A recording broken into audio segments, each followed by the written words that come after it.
الحمد لله رب العالمين والصلاة والسلام على سيد الأنبياء والمرسلين وعلى كل ملائكتك المقربين وعلى عباد الله الصالحين. أما بعد، فأعوذ بالله من الشيطان اللعين الرجيم المردود. بسم الله الرحمن الرحيم.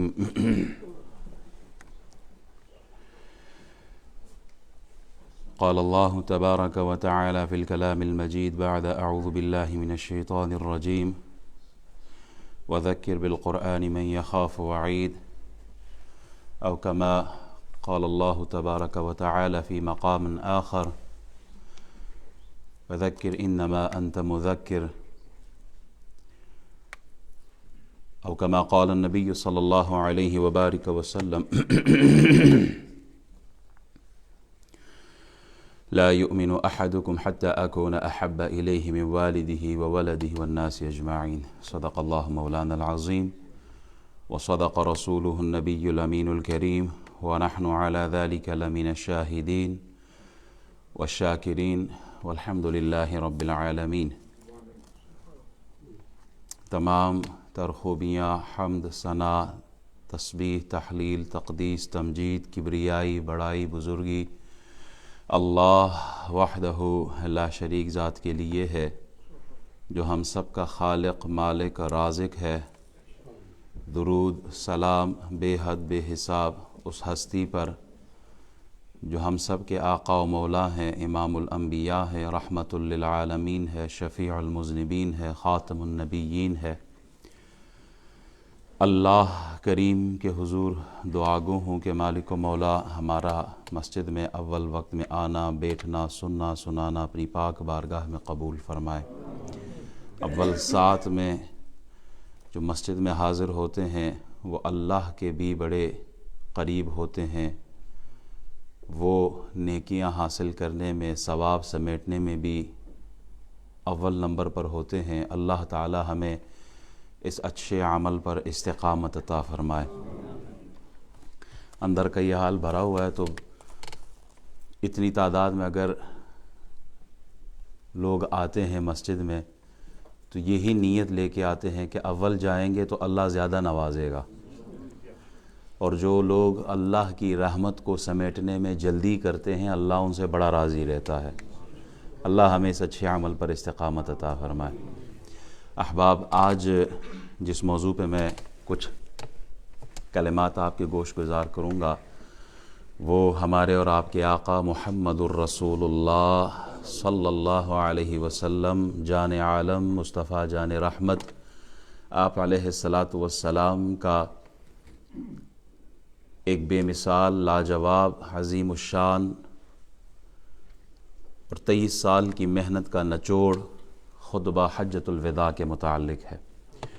آپ علیہ الصلاۃ والسلام نے آج سے تقریباً کوئی 1435 سال پہلے جو اسلام کا منشور مینیفیسٹو پوری دنیا کے سامنے پیش کیا تھا، صحابہ کرام کی جھرمٹ میں آسمان ہدایت کا وہ چاند جب آپ نے صحابہ کرام کے درمیان اپنا عظیم الشان خطبہ ارشاد فرمایا تھا، کائنات عالم نے پھر ایسا اجتماع نہیں دیکھا. وہ اتنا عظیم الشان اجتماع تھا کہ اس جیسا اجتماع، کیونکہ اس اجتماع میں جو خطیب تھے وہ لاجواب، بے مثال، بے نظیر خطیب تھے. وہ خطیب محمد الرسول اللہ صلی اللہ علیہ وسلم تھے، اور جن ہستیوں کے سامنے آپ نے خطاب فرمایا ان جیسی ہستیاں بھی پھر کائنات کو نہیں ملی. 70 سال ایک آدمی سر سجدے میں رکھ کر ولی تو بن سکتا ہے لیکن صحابی نہیں بن سکتا، اس لیے کہ صحابی عبادت سے نہیں، صحابی مصطفیٰ کی نظر سے بنتا ہے.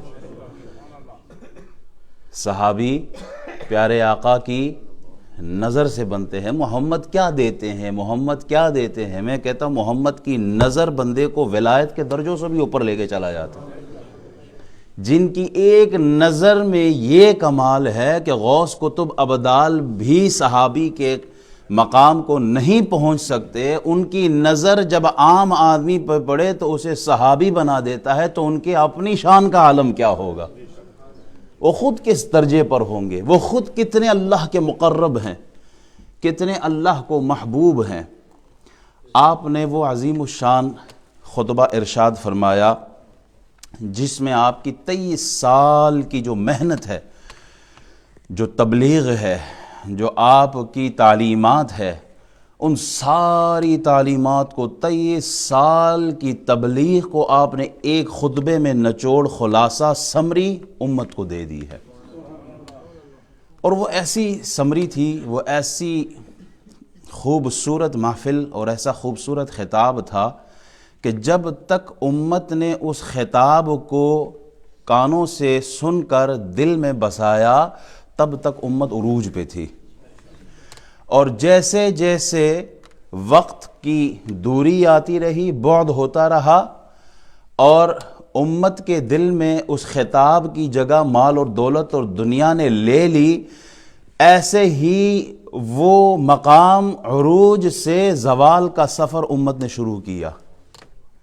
تو جب تک رسول اللہ کے فرمان کو امت نے سینے سے لگایا تھا وہ آسمانوں پر تھے، اور جوں ہی اس خطبے کو چھوڑ کر، تعلیمات کو چھوڑ کر امت دوسرے ڈائریکشن پر چل پڑی، تو پھر امت نے بھی دیکھا کہ ان کی جو ویلیو اللہ اور اس کے رسول کی نظر میں اور دنیا کی نظر میں تھی، کہ ان کا حکم جو جنگل کے جانور تھے وہ بھی مانتے تھے، جو سمندر تھے وہ بھی راہیں چھوڑ دیتے تھے، آج ان کی یہ ویلیو ہے کہ انسان بھی ان کو قدر کی نگاہ سے نہیں دیکھتے۔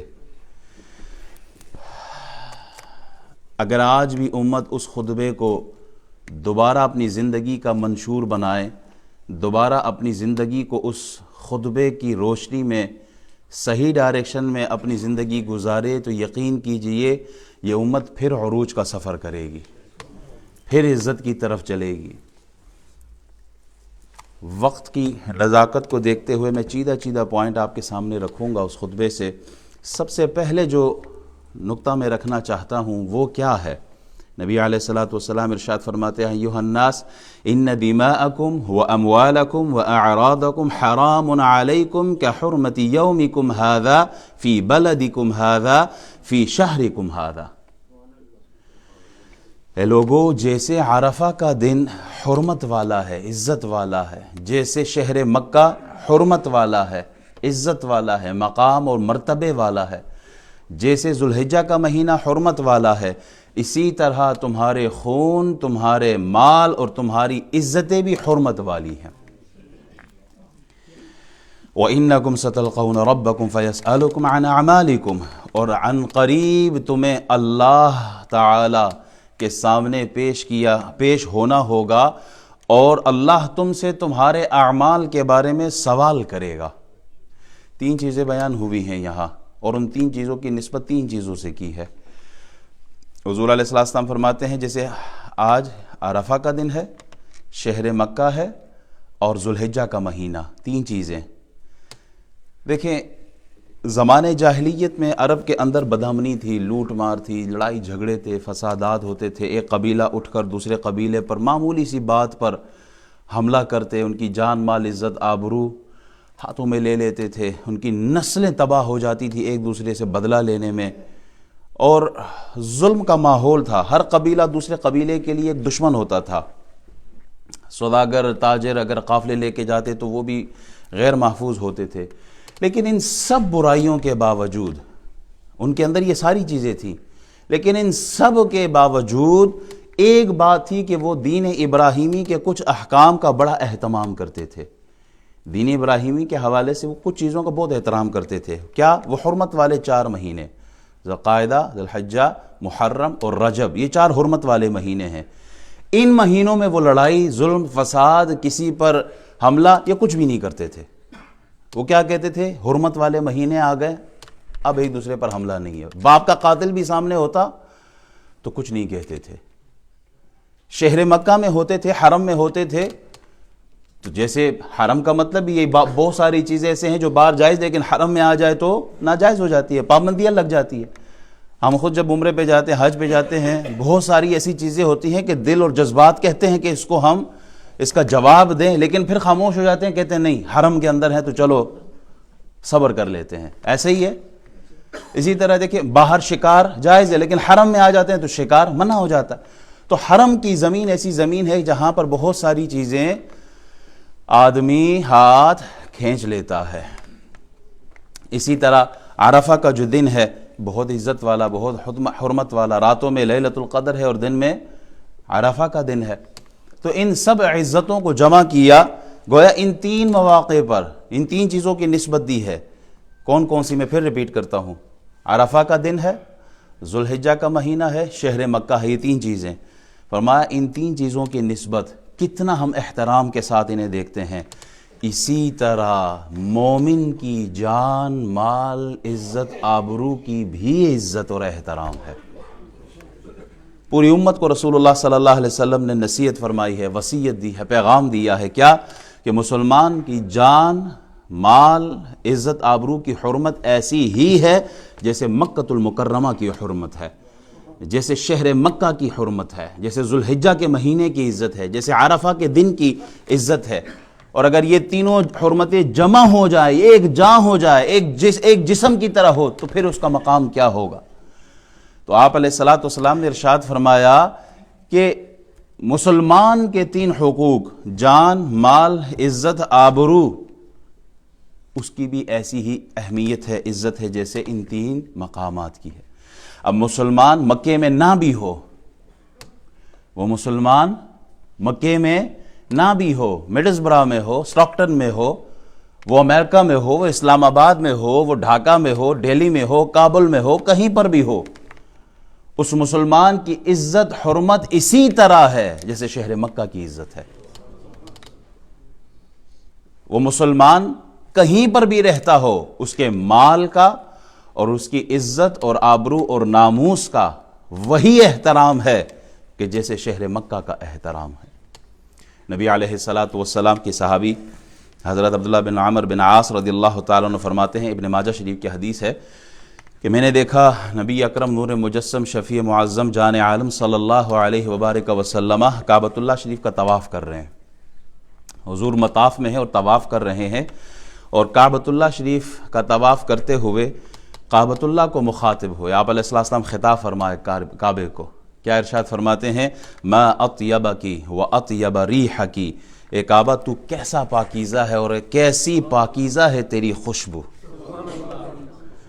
ما اعظمکی و اعظم حرمتکی، اور کیسا عظمت والا ہے تو اور کیسا عظمت والا ہے تیرا درجہ۔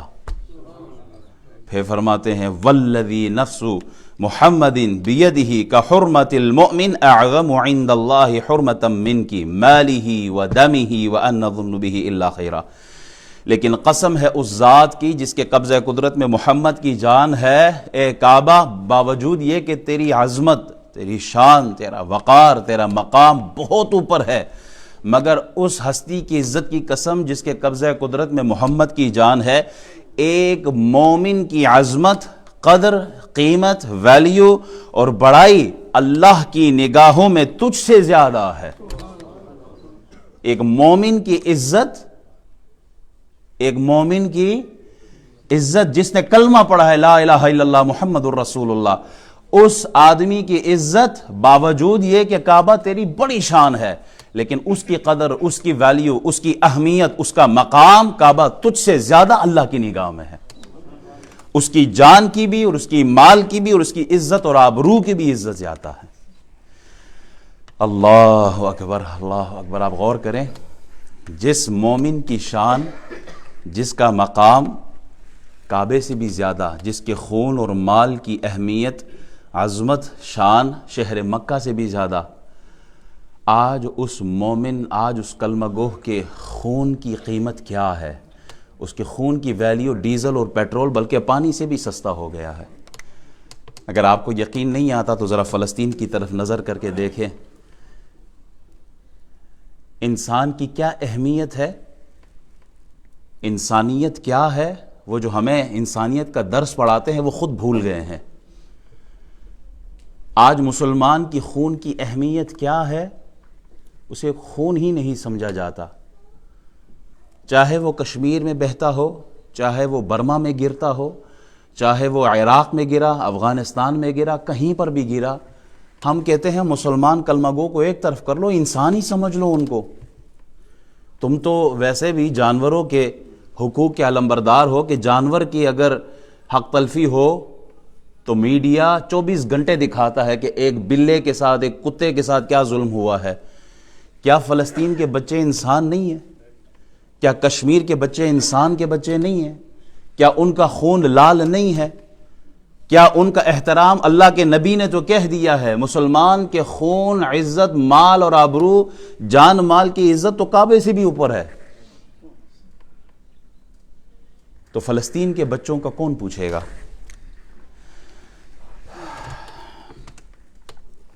ہم ایک مومن کی عزت ہماری نظر میں کیا ہے؟ چلو وہ تو جن سے ہمارا خطاب ہے یہودی ہے، وہ تو دور ہے، ذرا اپنے مسلمانوں میں ذرا ایک دفعہ گریبانوں میں جھانک کر ہم بھی دیکھیں کہ ہماری حالت کیا ہے بینگ اے مسلم۔ حضور تو فرماتے ہیں مومن کی عزت کعبے سے اوپر ہے۔ ہم اپنی زبانوں سے، اپنے ہاتھوں سے ایک مومن کا دل آزاری تو ایک طرف، اس کی عزت کی دھجیاں نہیں بکھیرتے۔ سیدھا سی مثال، یہاں کی پولیٹکس کا تو مجھے خیر اتنا علم نہیں ہے، لیکن تھوڑا بہت میں بھی پاکستان سے ہی ہوں، وہاں کے حالات آپ کی طرح میں بھی تھوڑا بہت جانتا ہوں۔ کیا اپنے سیاسی پارٹی کو جتوانے میں یا اپنے سیاسی لیڈر کو پارلیمنٹ تک پہنچانے میں ہم نچلے سطح پر جو لوگ ہیں ایک دوسرے کا قتل نہیں کرتے؟ پولنگ سٹیشن فلانے پہ آج لڑائی ہو گئی، اتنے بندے مر گئے، ادھر جا کے اتنے بندے مر گئے، صرف ہم نے اپنے لیڈر کو جتوانا ہے، خود پہنچ بھی نہیں رہے کوئی اور۔ رسول اللہ صلی اللہ علیہ وسلم ابن ماجہ شریف کی حدیث آپ علیہ السلام فرماتے ہیں لوگوں میں بدترین درجے والا، بدترین ورسٹ ون، قیامت کے دن وہ بندہ ہوگا جو دوسروں کی دنیا کی خاطر اپنی آخرت برباد کر بیٹھتا ہے۔ بدترین انسان وہ ہوگا قیامت کے دن جو دوسرے کی دنیا بنا رہے ہیں، دوسرے کو جتوا رہے ہیں، دوسرے کو ایک عزت دے رہے ہیں اور بدلے میں اپنی آخرت برباد کر رہے ہیں۔ قیامت کے دن وہ بدترین انسان ہوگا۔ کیوں؟ کیونکہ اس آدمی نے دوسرے کی عزت کی دھجیاں اڑائی ہیں، دوسرے کو برا بھلا کہا ہے۔ جس عزت کی بات رسول اللہ نے کعبۃ اللہ شریف کے سامنے کھڑے ہو کے کعبے کو مخاطب کر کے کہا کہ ایک مومن کی عزت تجھ سے زیادہ ہے، کیا ہم رسول اللہ کا سامنا کر سکتے ہیں کہ یا رسول اللہ آپ نے تو مومن کی عزت یہ بیان کی تھی کہ کعبے تجھ سے زیادہ ہے، میں نے تو دنیا کی خاطر اس مومن کی عزت کی دھجیاں اڑا دی ہے؟ کیا جواب دیں گے ہم؟ کیا ہوگا ہمارے پاس؟ روز محشر سب سے پہلے حقوق العباد میں جو چیز پوچھی جائے گی وہ انسان کا قتل ہے۔ عبادات میں سب سے پہلے نماز کے بارے میں پوچھا جائے گا۔ اللہ جب اپنا حق پوچھے گا نا تو پہلے نماز کا پوچھے گا، 5 وقت نماز فرض تھی کتنی پڑھتی رہے ہو؟ اور جب حقوق العباد کی بات ہوگی تو سب سے پہلا حق بندے کا ہوگا، وہ کیا کہ تو نے فلاں بندے کو قتل کیوں کیا تھا؟ من قتل نفسا بغیر نفس او فساد فی الارض فکأنما قتل الناس جميعا۔ بے گناہ انسان کا مارنا ایسا ہے، قرآن کی آیتیں ہیں جیسے پوری انسانیت کو آدمی قتل کر دے، ایک جان کا قتل۔ اللہ اکبر۔ نبی علیہ الصلوۃ والسلام حدیث مبارک ارشاد فرماتے ہیں کہ ایک عورت تھی جس نے بلی کو باندھا ہوا تھا اور وہ بلی پیاس بھوک کی وجہ سے مر گئی۔ حضور فرماتے ہیں وہ عورت جس نے باندھا اللہ نے اسے جہنم میں پھینک دیا۔ ان بطش ربک لشدید، ان بطش ربک لشدید، اللہ کی پکڑ بڑی سخت ہے، بڑی سخت ہے۔ وہ چھوٹ دینے پر آئے تو فرعون کو 400 سال تک سر درد نہیں ہوتا، پکڑنے پہ آئے تو ایک عورت کو صرف بلی کی وجہ سے پکڑ لے، اور ایک گناہگار عورت جس نے صرف کتے کی پیاس بجھانے کے لیے پانی پلایا، اللہ نے اس چھوٹے سے عمل پہ اس کو جنت عطا فرما دی۔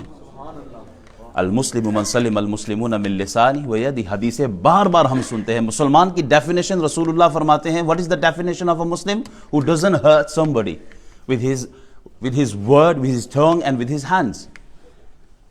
وہ کسی کو ہرٹ نہیں کرتا، کسی کی فیلنگز، کسی کے ساتھ بدتمیزی، کسی کے انسلٹ کسی کو ہرٹ نہیں کرتا وہ مومن. یہ مومن کی ڈیفینیشن ہے. ہمارے نزدیک مومن وہ جس نے کوئی صحیح پکڑ باندھی ہوگی تو ہم کہیں گے پکا مومن ہے. نا this is not the definition and this is not the criteria to be a مسلم.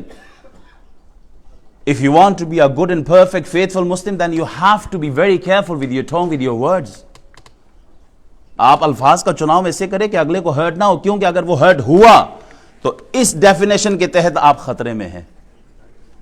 حضور علیہ الصلوۃ والسلام ارشاد فرماتے ہیں وہ شخص جنت میں داخل نہیں ہوگا جس کا پڑوسی اس کی شرارتوں سے محفوظ نہ ہو. آپ کا پڑوسی آپ سے تنگ ہے, پھر آپ کے لیے الارمنگ سچویشن ہے.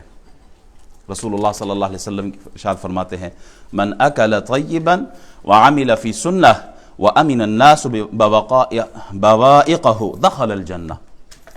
حضور علیہ السلام ارشاد فرماتے ہیں جس آدمی نے حلال غذا کھائی اور جس کے اعمال شریعت کے تابع تھے, سنت مصطفیٰ کے تابع تھے, اور تیسرا یہ کہ لوگ اس کی طرف سے پہنچنے والی ایذاؤں سے, تکلیفوں سے محفوظ ہو, تو وہ آدمی جنت کے اندر داخل ہو گیا. If you earn halal, your deeds, your actions is according to the sunnah of the Prophet ﷺ, and you does not harm anybody, then this is the best and easiest way to go to Jannah. جنت جانا ہے تو یہ 3 کام کر لیں. کسی کو تکلیف نہ دے. ہمارے یہاں کہتے ہیں نا مولوی صاحب فلاں مولوی صاحب بڑی سونی تقریر کر دینا, وہ بالکل اسٹریٹ فارورڈ ہے, بڑی چنگی گل کرنے. حق بات بیان کرنے میں چاہے باپ کے خلاف ہی کیوں نہ ہو, حق بیان کرنا چاہیے. یہ نہیں دیکھنا چاہیے کہ میرے حق بولنے سے آگے پتنی جو بزرگ ہیں رتبے کے حوالے سے بھی اور پوزیشن کے حوالے سے بھی ان کو ہرٹ ہوگا, وہ ناراض ہو جائیں گے, تو چلو اپنا خطبہ, اپنا فتویٰ, اپنی بات چینج کر. نہ سولی پہ چڑھا دیں, حق ضرور بولا کریں. حق سے پیچھے نہیں ہٹنا ہے. ہاں یہ ضرور ہے, میں ہمیشہ کہتا ہوں کہ ایسا جھوٹ جو 2 ناراض بھائیوں کو ملائے اس سچ سے بہتر ہے جو 2 بھائیوں کو جدا کر دے. ایسا جھوٹ جو 2 ناراض بھائیوں کو ملا دے اس سچ سے بہتر ہے جو 2 بھائیوں کے درمیان جدائی ڈالے, نفرت ڈالے, بغض ڈالے, حسد ڈالے, لڑائی جھگڑا کروا دے. اس سچ سے وہ جھوٹ بہتر ہے کہ جس سے لوگ ملے. اگر کسی 2 بندے کے درمیان آپ نے صلح کرانی ہو نا, تو یہاں آپ کو اس بات کی اجازت ہے کہ ایک کو کام ڈاؤن کرنے کے لیے, اس کا دل نرم کرنے کے لیے ایسا کلمہ کہہ دے جو حقیقت میں نہ بھی ہو, تاکہ اس کا دل نرم ہو جائے اور مومن آپس میں جڑ جائے. بجائے یہ کہ جی میں تے سچی کھری کل گیتی ہے تو جناب 2 اچھے بھلے بھائیوں میں آپ نے جدائی ڈلوا دی ہے. تو اللہ کو یہ تو نہیں ہے پسند. زبان میں اللہ نے ہڈی نہیں رکھی اس لیے کہ اس سے نرمی سے کلام کرنا ہے. اس زبان کے اندر اس کے آگے پیچھے 32 دانت رکھے ہیں کہ ایسا بولنا خبردار. 32 دانتوں کا پہرا لگایا اللہ نے. کوئی ایسی بات نہ کرنا جو 2 بھائیوں کے درمیان نفرت ڈال دے. چھوٹی سی بات ہو, وہ ماں بہن بیٹی جن کی عزت ہے وہ گھروں میں بیٹھی ہے, ہم تھوڑی سی لڑائی ہو تو ان کی عزتوں کو اسی زبان سے پامال کر رہے ہوتے ہیں. حضرت عیسیٰ علیہ السلام اپنے حواریوں کے ساتھ تھے اور حضرت عیسیٰ علیہ السلام ان سے کلام کرتے ہیں. ان سے پوچھتے ہیں کہ بتاؤ کہ تمہارا کوئی بھائی ہو, سو رہا ہو, اور اس کا جو سطر ہے ہوا کی وجہ سے وہ ظاہر ہو جائے. ہم پاکستان اب دیکھو نا, دھوتی پہنتے ہیں ہم لوگ, پاکستان ہمارا کلچر ہے. تو اگر ہوا چلے تو دھوتی اڑ جائے. میں یہ دھوتی کا لفظ اپنی طرف سے یوز کر رہا ہوں, یہ حدیث میں نہیں, صرف سمجھانے کے لیے. اس کا سطر کھل جائے تو عیسیٰ علیہ السلام اپنے ساتھیوں سے پوچھتے ہیں تمہارا عمل کیا ہوگا, اس کو چھپاؤ گے یا اس کو اور ننگا کرو گے؟ تو ساتھیوں نے کہا کہ حضور اگر سطر کھل جائے تو ہم اس کو چھپائیں گے. آواز آ رہی ہے؟ درود شریف اللہم صلی علی سیدنا مولانا محمد صلی اللہ علیہ نبی الامی صلی اللہ علیہ وسلم. حضرت عیسیٰ علیہ السلام کے ساتھیوں نے کیا کہا؟ ہم اس سطر کو چھپا لیں گے. عیسیٰ علیہ السلام فرماتے نہیں, ایسا نہیں ہے, بجائے چھپانے کے اور ننگا کرتے ہو. ساتھیوں نے کہا کہ یہ کیسے پاسبل ہے, ہم ایسا کیوں کریں گے؟ تو پھر آپ نے سمجھایا اگر کسی مسلمان کا سطر کھل جائے، کسی کی چھوٹی سی بات آپ کے ہاتھ لگ جائے، کوئی عیب آپ کے ہاتھ لگ جائے، تو آپ کیا کرتے ہو؟ اس کو مزید بڑھا چڑھا کر آگے پیش کر رہے ہوتے ہو۔ کیا ایسا نہیں ہے آج کے زمانے میں؟ کسی آدمی کی چھوٹی سی بات ہمارے ہاتھ لگ جائے، میرے کسی پڑوسی کی چھوٹی سی کوئی عیب میرے ہاتھ لگ جائے، اس کو میں پورے محلے میں نشر نہیں کرتا۔ تو آپ نے فرمایا تم چھپاتے نہیں ہو، اس کا سطر اور ننگا کر دیتے ہو، بجائے یہ کہ اس کو ڈھانپو، اس کی عزت کا خیال، جس عزت کی بات میں نے شروع میں کی تھی، رسول اللہ نے کعبے سے فرمایا تھا کہ کعبہ تیری عظمت بہت ہے، تیری عزت بہت ہے، لیکن ایک مومن کی عزت بہت زیادہ۔ تو عیسیٰ علیہ السلام نے مثال دے کے سمجھایا، ہمارے ہاتھ چھوٹی سی کوئی بات آئے، ہم اپنی زبان سے اس بات کو آسمان کی بلندیوں تک لے کے چلے جاتے ہیں۔ تو یہ ایک مومن کی عزت کا احترام ہے یا اس کی عزت کو مزید بگاڑنا ہے؟ کیا ہم اللہ کو جواب نہیں دیں گے؟ یہ زبان شہد کا کام بھی کرتی ہے، یہ زبان زہر کا کام بھی کرتی ہے، یہ زبان مرہم کا کام بھی کرتی ہے، یہ زبان تلوار کا کام بھی کرتی ہے، یہ زبان دوست بھی بناتی ہے اور یہ زبان دشمن بھی بناتی ہے، یہ زبان آگ بھی لگا سکتی ہے اور یہ زبان پھول بھی برسا سکتی ہے، یہ زبان گھر بھی بناتی ہے، یہی زبان گھر اجاڑتی بھی یہی ہے، یہ زبان رشتے بھی قائم کرتی ہے، قبول ہے اسی زبان سے کہتے ہیں، اور یہی زبان ہے جو طلاق کے الفاظ کہہ کر گھروں کو توڑتی بھی ہے۔ غور و فکر کی بات یہ ہے، اس زبان کو ہم کس طرح استعمال کرتے ہیں؟ ہمیں دوسروں کی عزت کا احترام کیوں نہیں؟ پچھلے دنوں ایک ویڈیو چلی تھی نا پاکستان میں، شاید آپ لوگوں کی نظر سے بھی گزری ہو، وہ بچیاں مارکیٹ گئی تھی اور پھر بے پردگی ہوتی ہے، انہی بچیوں کو ماں باپ اپنے ہاتھوں سے قتل کر دیتے ہیں۔ جس نے ویڈیو بنائی، جس نے پھیلائی، کیا وہ اللہ کے حضور اس کی پکڑ نہیں ہوگی؟ کسی کی جان چلی گئی صرف آپ کی ویڈیو اور آپ کے ویوز کے لیے، لائکس اور شیئر کے لیے، کسی کی عزت اور جان اور مال آپ نے داؤں پہ لگا دیا۔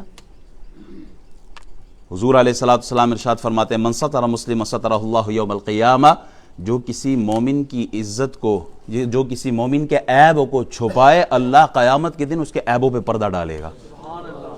اللہ کا ایک نام جو ہے نا، وہ کیا ہے؟ ستار۔ ستار کا مطلب کیا ہے؟ عیبوں کو چھپانے والا۔ یقین کیجئے اگر اللہ ستار نہ ہوتا نا، آج اور ہمارے اعمال کی کوئی بدبو ہوتی، کوئی ہم سے ہاتھ ملانے کو تیار نہ ہوتا۔ یہ جو لوگ ہم سے عزت سے ملتے ہیں، آپ کو پیار سے ملتے ہیں، ہمیں احترام کی نظر سے دیکھتے ہیں، اس کی ایک وجہ یہ ہے کہ اللہ ستار ہے، اللہ نے ہمارے عیبوں پہ پردہ رکھا ہوا ہے، ورنہ تو کوئی ہمیں منہ نہ لگائے۔ ہم اپنے اندر ہزار خامیاں ہونے کے باوجود ہمیں نظر نہیں آتی ہے، دوسرے کی چھوٹی سی چھوٹی بات نظر آ جائے، ہم اسے پہاڑ بنا کے پیش کرتے ہیں۔ وَلَا تَجَسَّسُوا، قرآن کہتا ہے عیب نہ ڈھونڈو۔ ہم نے دوربینیں سیٹ کی ہوئی ہوتی ہیں اگلے کے زندگی پہ، اگلے کے گھر پہ، کہ اس کے گھر میں ہو کیا رہا ہے۔ اور بابا ادھر چھوڑو، پہلے اپنے گھر کی فکر کرو۔ اپنے گھر میں آگ لگی اور دوسرے کے گھروں کو جھانکتے ہو۔